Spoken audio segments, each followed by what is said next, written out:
I grew up in a town called Swindon. My parents were determined that my brother and I would get, the opportunities that they'd never had. I was good at math, good at physics, and I decided engineering. I ended up applying for a job in the Middle East. That was really when I'd say my wireless career started. For a young engineer, it was a blast. I took a job with a management consultancy. This was 1995. Pacific Bell in California was just starting to roll out and build out a new wireless network. And they asked me if I would take on, a role in California. We stood up one of the first and largest GSM networks in the US inside probably a couple of years. Neville was recruited to come to OmniPoint in New York. He was basically responsible for the biggest and most complex network that we had in the entire portfolio. Ultimately, Deutsche Telekom acquired the whole thing and it became T-Mobile. Also that year though, 2001, was 9/11.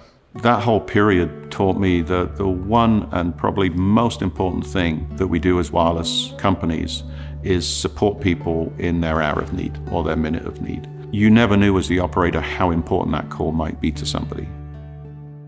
We were very late to the 3G story. We lost momentum, in the market, and the business kind of felt it. But 2012 came, and that's really when the T-Mobile story turned an incredible corner. Leadership changed. I survived, so I must have been doing something right, and I was rewarded with leading kind of the technology team. For me, the biggest challenge that we had was we had spectrum, but we only had mid-band spectrum. T-Mobile had never secured any low-band spectrum. 2016 into 2017, there was a very large low-band spectrum auction in the US in the 600 megahertz band. With the success that we generated and the growth we generated in the company, we were able to go and spend, I think it was north of $8 billion in that auction to finally secure low-band spectrum and level the playing field from an engineering perspective, technology perspective. So it's 2018 and we announced that T-Mobile and Sprint are going to come together. The plan was built on a rapid and aggressive launch of 5G technology here in the US. Most of the world was planning and building and deploying 5G up in the 1.9 and in the millimeter wave band. T-Mobile was really the first to actually utilize low band as well in 5G. So I'm somewhat famous or infamous for calling that the layer cake. There are different spectrum assets and they can serve different purposes. We were able to combine and stack those layers of spectrum.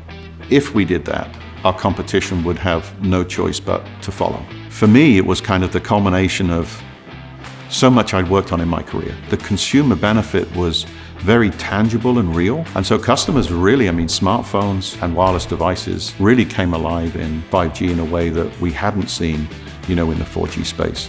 I had a lot to do with making it happen, but I had so many people around me. The team brought this thing home. As we'd rolled out the network, it was very clear there were a lot of fallow areas in the network where a lot of spectrum had been deployed and it wasn't being used and wasn't going to be used. Fixed wireless wasn't a new technology, but we believed we'd hit a sweet spot. Almost 10% of households in the US today, their broadband is served by fixed wireless, which may not sound like a lot, but it is a lot.